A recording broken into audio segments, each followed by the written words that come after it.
Nassourdine Imavov vient de passer numéro 1 des poids moyens à l'UFC. Numéro 1, ça voudrait dire qu'il est censé être le prochain à combattre pour le titre face à Dricus du Plessis. Logiquement, oui, mais en fait, non. Parce qu'il y a toujours un combattant qui a une longueur d'avance sur le français, le numéro 3, Khamzat Chimaev. Alors pourquoi le numéro 1 de la catégorie n'a pas de title shot automatique? Title shot, comprenez chance pour le titre. Eh bien tout simplement parce que les challengers ne sont pas choisis qu'en fonction des classements. C'est surtout Dana White et ses matchmakers qui font la pluie et le beau temps au sein de l'organisation américaine. Les combats pour le titre sont décidés en fonction de plusieurs critères. L'enjeu sportif, mais aussi et surtout le storytelling et le business que va générer le combat. Pour être choisi en tant que challenger, il faut évidemment être bien classé et rester sur de grosses performances. Ça, c'est indispensable. Mais ça ne garantit absolument pas la priorité pour un combat pour le titre. On a des combattants comme Leon Edwards ou Belal Muhammad par exemple qui ont attendu plusieurs années avant d'avoir leur chance pour la ceinture, malgré leur bon classement. Sur l'aspect du classement et des performances, Nassourdine est probablement encore un peu en dessous de Khamzat pour les matchmakers, parce que le Tchétchène est invaincu, 8 victoires en autant de combats,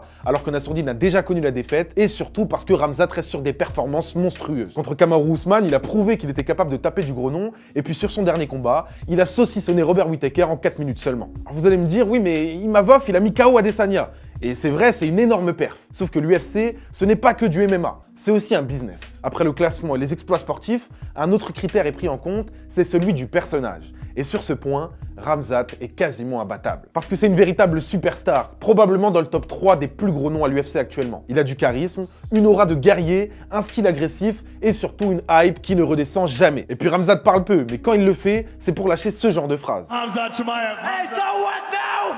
Say something! So what now? I'm most dangerous guy here. I gotta come for everyone. I kill everybody. Allahu Akbar. Et Chimaev, c'est aussi quelqu'un qui a une histoire. On parle d'un Tchétchène qui a un lourd vécu et qui a fui son pays en guerre à 18 ans. Comparé au très discret Nassourdine, il n'y a pas photo sur qui fait le plus tourner la machine UFC. Khamzat, c'est du buzz, du spectacle et du pay-per-view. Et même Dricus du Plessis, le détenteur de la ceinture, en est conscient. You'll know what's gonna happen.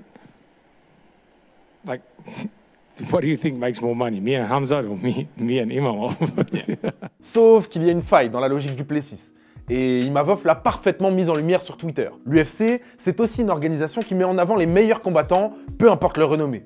Et du Plessis en est le parfait exemple de ça, puisque c'est un combattant qui n'a jamais fait le buzz, pourtant c'est le roi des poids moyens depuis plus d'1 an. Qu'au final, même si le personnage et la hype du combattant sont des critères hyper importants, rien n'est gravé dans le marbre, et un combattant un peu effacé peut quand même se retrouver sur le trône. Bref, vous l'avez compris, il n'y a aucune vérité générale, c'est surtout Dana White et ses matchmakers qui décident en fonction du storytelling et de l'enjeu sportif quel sera le combat pour le titre. Mais une chose est sûre, Nassourdine est dans la shortlist de Dana White. Il est dans les 3 prochains pour combattre pour le titre. Il faut qu'il soit patient et ce n'est qu'une question de temps. Je mérite la ceinture.